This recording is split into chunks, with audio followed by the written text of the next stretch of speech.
So hey everyone, সবাই তোমরা কেমন আছো? আজকে আমি খুব এক্সাইটেড। আমরা যাচ্ছি দীঘা। তো বাসটা কেমন হবে না হবে, ওম নমঃ আমরা কি কি শিবায়। করতে চলেছি, বাসে কি কি ফ্যাসিলিটিস পাচ্ছি, সমস্ত কিছু তোমাদের এই ভিডিওতে শেয়ার করব। অবশ্যই আমাদের এই ভিডিওটা দেখতে থাকো, আর অবশ্যই তোমাদের লাইক সাবস্ক্রাইব করে ভালোবাসা দেখিও। সো ফাইনালি আমরা সবাই বাসে চেপেই পড়েছি। বাসের অবস্থা কীরকম কি আছে না আছে, কীরকম ফেসিলিটিস পাচ্ছি সেটা দেখতে হবে। ফার্স্টে দেখতে পাচ্ছ একটা চার্জিং প্লাগ দেখতে পাচ্ছ, ফ্যানের ব্যবস্থাও আছে, হাওয়া খাচ্ছি আমরা। লাইটটা দেখে নাও, সমস্ত লাইট খুব ভালোভাবে কাজবাজ করছে। সিটগুলো বেশ কমফোর্টেবল, জল রাখার জায়গাও আছে, আর ওপরের জায়গাও একদম অনেকটা করে আছে। তো এখানে আমরা সবাই খুব এক্সাইটেড, কারণ কি প্রথমবার আমরা বন্ধুরা মিলে যাচ্ছি একটু বাইরে, তো খুব এক্সাইটেড। এই জায়গাটা তোমরা সবাই চেনো বন্ধুরা, এই জায়গাটা হচ্ছে আমাদের দুর্গাপুর ব্যারাজের এরিয়াটা। সো আমার বন্ধু একটু মজা করে এই কথাগুলো বলছিল আর কি। সো আমরা যাচ্ছি এখন বিষ্ণুপুরের দিকে। আমার এক বন্ধু অলরেডি নিদ্রায় মগ্ন হয়ে পড়েছে, আর বন্ধু মাঝে সাঝে উকিঝুঁকি মারছে, হ্যালো বলে দেয়। আর একজন অল্প ঘুমোচ্ছে, যাই হোক। সো আমাদের বাস এখন চলছে, দেখতেই পাচ্ছ, বেশ একটা ভালো একটা ফিল লাগছে। যাই হোক, আমাদের বাস চলছে এখন বিষ্ণুপুরের দিকে। ওখানে দাঁড়াবে কিছু খাওয়া দাওয়া বা কিছু নিজেদের পার্সোনাল গাইডের জন্য। তো ফাইনালি দেখতেই পাচ্ছ, এটা হচ্ছে বিষ্ণুপুরের সেই এরিয়া যেখানে আমাদের বাসটা হোল্ড করেছে, নর্মালি হোল্ড করে। তো এখানে সবাই খাওয়া দাওয়া করছে, আমরাও কিছু খাওয়া দাওয়া করে নিই তাহলে। সো আমরা এখন বিষ্ণুপুরের যেই ধাবাটা দেখলে সেখান থেকে বেরিয়ে চলে এসেছি। এবার আমরা যাচ্ছি খড়গপুরের দিকে, ডিস্টেন্স অনেকটাই। সো এখানে আমি কিছু ইনফরমেশান বাসের বলেই দিই। নর্মালি বাসটা খুব কমফোর্টেবল, তোমরা লং জার্নি করে আরাম পাবে। বাসের যদি প্রাইস বলো, ভাড়া লাগছে পার হেড 250 টাকা করে ধরে চলো। 250 টাকা হিসেবে ঠিকঠাকই আছে, খুবই কমফোর্টেবল। ট্রাই করে দেখতে পারো সিটি সেন্টার থেকে 8টার সময় সন্ধেবেলায়। তো দেখতেই পাচ্ছ, রাত পেরিয়ে সকাল হয়ে গেছে। আমাদের খড়গপুরের ভিডিওটা আমার কাছে নেই, বাট আমরা খড়গপুর পৌঁছেছিলাম প্রায় ওই 2টো নাগাদ, 2টো কি 2:30 নাগাদ পৌঁছেছিলাম। ওখানে হোল্ড করেছিল কিছুক্ষণ, মোটামুটি 30 মিনিটের মতন। সো আমরা এখন প্রায় দীঘার কাছাকাছি চলেই এসেছি। দেখতেই পাচ্ছ বন্ধুরা, আমরা চলে এসেছি প্রায় দীঘার সামনে দেখো দীঘার গেট দেখা যাচ্ছে।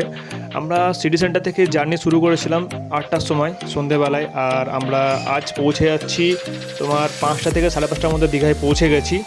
তো দেখে নাও, বাদবাকি ভিডিও রয়েছে আরও, সঙ্গে থেকো, সম্পূর্ণ ভিডিওটা দেখতে থাকো। সো আমরা ফাইনালি দীঘার এখানে চলেই আসলাম। এখন আমাদের মেন কাজ হচ্ছে হোটেল খোঁজা, রুম খোঁজা, কারণ কি আমরা যে টাইমে এসেছি জুলাই মাসে, এই সময় হচ্ছে খুবই পিক টাইম, সবাই খুবই বিজি আছে, হোটেল রুম খুব একটা কিছু পাওয়া যাচ্ছে না। বাট আমরা চয়েস করছি, দেখি কোনো একটা ভালো রুম পেয়েই যাবো, ভালো হোটেল পেয়ে যাবো। সো এখানে আমরা সব নিজেদের মধ্যে কথাবার্তা বলতে যাচ্ছিলাম যে কোন হোটেল পাওয়া যায়, কোন দিকে নিবি, বা বিচের সামনে নিবি না কোথায় নিবি, কারণ কি আমাদের পকেটের টাকা পয়সার ব্যাপারটাও দেখতে হবে, কারণ কি সামনে নিলে খুব বেশি একটা অ্যামাউন্ট চাইবে। তো ফাইনালি আমরা একটা হোটেল চয়েস করেই ফেললাম। এটার নাম হচ্ছে হোয়াইট লিলি, খুবই সুন্দর একটা হোটেল, যেটা আমাদের খুব পছন্দ হয়েছিল। ফাইনালি আমরা রুম পেয়ে গেলাম নিজেদের বাজেটের মধ্যে। এখানে আমি তোমাকে বলে দেবো যে কত টাকা কি লাগলো না লাগলো। দেখো, আমরা হচ্ছে এই হোটেলটার নাম হচ্ছে হোয়াইট লিলি বলে দিয়েছিলাম। তো এই হোটেলটা একটু ভেতরের দিকে, ঠিক আছে। তোমার যে সি বিচ আছে, সি বিচের থেকে তোমার খুব বেশি হলে হয়তো 3-4 মিনিটের হাঁটা পথ। তো আমরা সবাই বন্ধুরা মিলে হাঁটতে বিন্দাস কথাবার্তা বলতে আমরা এগিয়ে পড়লাম সি বিচের দিকে। হোটেলের ডিটেলসটা তোমাদেরকে একটু দিয়ে দিই। দেখো, আমরা যে হোটেলটা নিয়েছিলাম সে হোটেলটা আমাদের পার ডে হিসাবে নিয়েছিল। আমরা যেহেতু এসি রুম নিয়েছিলাম, তো পার ডে হিসেবে নিয়েছিল আমাদেরকে 1600 টাকা করে। আর যদি তোমরা নন এসি রুম নাও, তাহলে তোমাদের পড়বে হয়তো 1000 থেকে 1200 টাকার মধ্যে। বাকি কী করলাম দেখে নাও সম্পূর্ণ ভিডিওতে। দেখতে পাচ্ছ সব বন্ধুরা খুবই এক্সাইটেড কখন আমরা সি বিচ দেখতে পারবো, কারণ কি নর্মালি যারা দীঘায় আসে বা সমুদ্র সৈকতে যায় তাদের মেন আকর্ষণীয় জায়গা ওটাই হয়। আর প্রচুর লোক ছিল। এখন যে টাইমটা সেটা তোমার মোটামুটি বলতে পারো 7টার সময়, ঠিক আছে, 7টা থেকে 7:30টার মধ্যে। তো আমরা চলে এসেছি সব এক্সাইটেড হয়ে। কোনোভাবে রুমের ভেতরে ঢুকেই আমরা ভাবছিলাম যে কখন সি বিচের দিকে যাবো। তো মোটামুটি দেখতে পাচ্ছ রাস্তাঘাট খালি আছে, কারণ কি টাইমিংটা বুঝতেই পারছো এই টাইমে। তো আমরা এখন সবাই যাচ্ছি একটু মজা ফুর্তি করতে। আর এদিকে ওইদিকে সব দেখাদেখি হচ্ছিলো কোথায় কী আছে, খাবার দাবার কী আছে না আছে, কারণ কি খাবার দাবারটাও দরকার ছিল, খিদে পেয়ে গেছিলো সবারই। তো এটা হচ্ছে তোমার সি বিচের সামনের যে এরিয়াটা সেটা একদম তো ভেতরেই, মানে সি বিচের সামনেই। আচ্ছা, এটা বলে দিই, আমরা আছি কিন্তু নিউ দীঘা, ঠিক আছে, নিউ দীঘা সি বিচ। এখানে সামনে যে মার্কেটটা দেখতে পাচ্ছ, মার্কেটটার অপোজিটে উল্টোর দিকে কিছুটা পেরিয়েই আর কি একদম গা ঘেঁষে সি বিচটা। তো এখানে আমরা চলে যাচ্ছি এখন সোজা। তো দেখতেই পাচ্ছ আমরা চলে এসেছি আমাদের সি বিচের সামনে যে ছোটো একটা মার্কেট এরিয়া আছে সেখানে আছি। এখানে অনেক রকম জিনিসপত্র পাওয়া যায়, বাট যেহেতু বললাম আমাদের যে টাইমিংটা, আমরা এখন 7টা থেকে 7:30টার মধ্যে এখন হচ্ছে এসে পৌঁছেছি, খুব এক্সাইটেড। তো দেখতে পাচ্ছি দোকান খুব একটা খোলেনি, কিছু কিছু দু একটা খুলেছে। তো আমরা এখন তাড়াহুড়ো করে যাচ্ছি যে কখন আমরা সি বিচটা দেখতে পাবো, কখন আমরা সমুদ্র দর্শন পাবো। তো সবাই খুব এক্সাইটেড, তাড়াহুড়ো করছিলাম আমরা খুবই, ঠিক আছে। অন্য কাজ বাজ ফেলে আমরা এখন ভাবছি যে কখন আমরা যাবো আগে সি বিচের সামনে। তো সেই নিয়ে সবাই আলোচনা করছিলাম, সবাই তাড়াহুড়ো করছিলাম, মনে একটা খুব আনন্দ ফুর্তি। তো সামনে চলে এসেছি, একদমই কাছে, দেখতেই পারছো। এবার একটা পুরো খোলা জায়গা মানে বুঝতেই পারছো, আর কিছু বলারই নেই। লোকজন বেশ ভালোই ছিল, যথেষ্ট কম বলবো না। তো দেখতেই পাচ্ছ আকাশও বেশ পরিষ্কার পরিচ্ছন্ন। আমার বন্ধু এখানে আমার গাইড করছিল যে কোন দিকে যাবো না যাবো। অনেক খুশি সবাই, বুঝতেই পারছো ভিডিওস দেখে। তো ফাইনালি আমরা চলে আসলাম আমাদের সবার প্রিয় যে জায়গা, সমুদ্রের সামনে। দেখতেই পাচ্ছ, জাস্ট সিনটা দেখো, খুব সুন্দর লাগছে। আমি তো খুবই এক্সাইটেড ছিলাম, আমি ভিডিও করব নাকি এনজয় করবো জাস্ট কনফিউজ হয়ে যাচ্ছিলাম, বাট তোমাদের জন্য তো এটুকু করতেই পারি। সো চলে আসলাম সুন্দর একটা ভিডিও নিয়ে। দেখো 7:30 8টার সময় দেখো জায়গাটা, কিন্তু দেখো ভিড় কিন্তু ভালোই আছে। তো এই যে ভাই আমার দেখাচ্ছে কোথায় কি আছে না আছে, কত ভিড় আছে না আছে, ঠিক আছে। আমরাও একটু নিচে নেমেই পড়লাম। এখানে আমার আরেক ভাই খুব ভালোভাবে ডেসক্রাইব করছিল, ঠিক আছে। ডেসক্রাইবটা চেষ্টা করছি ভিডিওতে তুলে ধরার। আমার দেখুন ভিউটা কত সুন্দর। আস্তে আস্তে আমরা এগিয়ে যাচ্ছি, এখন আমরা চান করতে নামবো।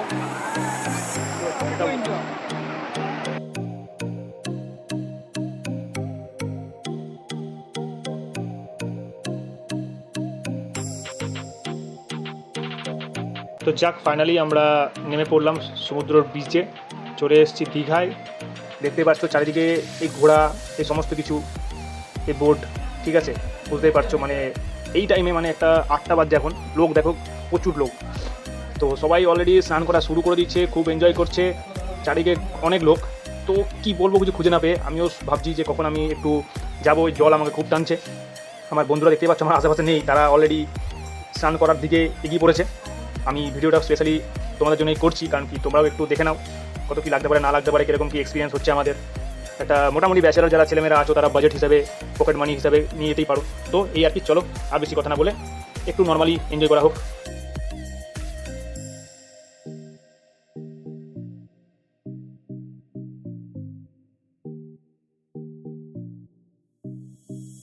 তো এই টাইমটা হচ্ছে সন্ধ্যাবেলা টাইমটা, দেখতে পাচ্ছ একটা একটা অন্যরকম মায়াবী একটা রোম্যান্টিক মুড। যারা এই সন্ধ্যাবেলায় এই সি বিচের সামনে থেকেছো তারা অবশ্যই জানো যে মানে কীরকম একটা সুন্দর ফিল লাগে আর কি। সবাই দেখতে পাচ্ছ মানে এত সুন্দর একটা ওয়েদার, এত সুন্দর একটা আবহাওয়া, মানে জাস্ট একটা অন্যরকম ফিল লাগছিলো। তো সবাই মিলে খুবই এনজয় করছিল, আমরাও করছিলাম। আমরা দুপুরবেলায় নর্মালি কিছু লাঞ্চ ফাঞ্চ করে একটু রেস্ট নিয়ে চলে আসলাম আবার সন্ধ্যের দিকে। মোটামুটি এই টাইমিংটা হচ্ছে তোমার 5:30 থেকে 6টার মধ্যে। মোটামুটি নর্মালি সবাই ঘুরছিল, আমরাও ফ্রেন্ডস মিলে ঘুরছিলাম একটু। এই সময়ও আবার ইচ্ছা হলো জলে নেমে পড়ি, তো নেমে পড়লাম।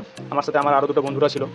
তো এই আর কি করছিলাম, মানে কি করব বুঝতে পারছিলাম না, খুঁজে পাচ্ছিলাম না, বাট যা করছিলাম খুব মজা লাগছিল। তো এইখানেই একটা দেখা পড়লো, এই যে জায়গাটা, এটার নাম হচ্ছে জাহাজ বাড়ি। নর্মালি লোকে তাই নামেই চেনে আর কি। তো দেখতে পাচ্ছ জাহাজের মতন পুরো সেফটা আর কি, এত সুন্দর এরিয়াটা। আমাদেরও খুব ভালো লাগলো। আমার এই বন্ধু আর কি এই জায়গাটা সাজেস্ট করলো, ওর নাম হচ্ছে দীপ।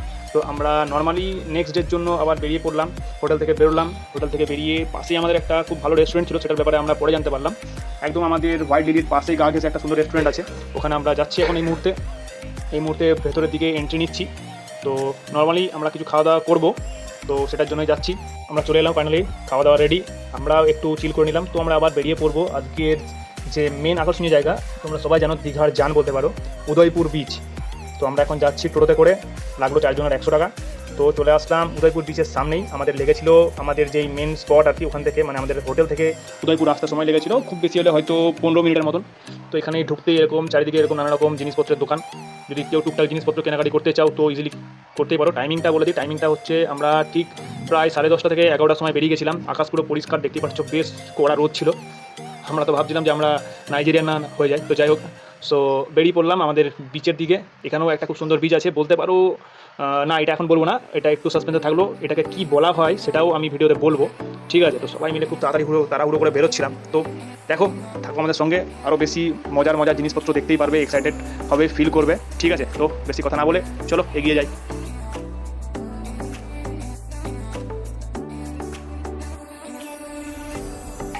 সো ফাইনালি আমরা উদয়পুর বিচে চলে এসেছি। নামতে না নামতেই দেখতে পাচ্ছ যে সামনের দিকের যে সিচুয়েশন বা সিনটা, মানে দেখে আমার কীরকম একটা ছোটো মানে ওয়েস্ট বেঙ্গলের মনে হচ্ছিলো যে মিনি গোয়া।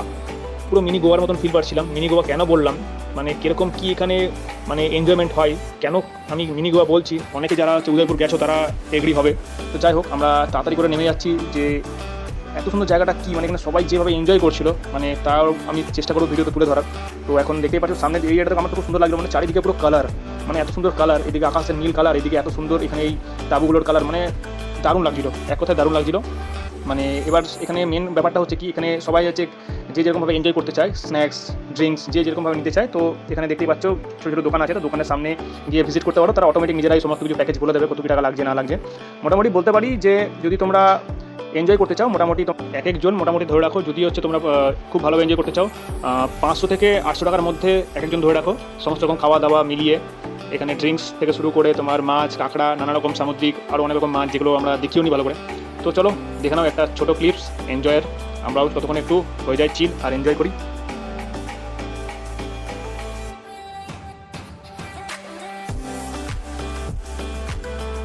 ফাইনালি আমরা শুরু করে দিচ্ছি এনজয় করা। সবাই দেখতে পাচ্ছ আমাদের থেকে ডবল এনজয় করছে, সব বাচ্চা থেকে শুরু করে বড়রা সবাই খুবই এনজয় করছে। আমার বন্ধুরা ওখানে বসে বসে মাছ কাঁকড়া খাচ্ছে, ঠিক আছে, সমস্ত কিছু এনজয় করছে, সবাই খুব ভালোভাবে এনজয় করছে। আমিও ভিডিও বানিয়ে এনজয় করছি তোমাদেরকে দেখানোর জন্য। এখানে দেখতে পারবে একটু আমাদের পাগলামি, যে পাগলামিটা একটু দরকার আছে, না হলে এনজয়টা কী হচ্ছে বুঝতে পারা যাবে না। তো আমি গানটাও একটু চালিয়ে দিই, চলো তোমরা একটু এনজয় করো, তোমরা একটু হাসাহাসি করো আমাদেরকে দেখে, আমাদের ভিডিও দেখে। বাট তোমরা যদি এখানে আসো উদয়পুরে, তাহলে এটা বলতে পারি তোমাদের সাথেও এই এনজয়টা হবে আর তোমরা খুব মজা করবে।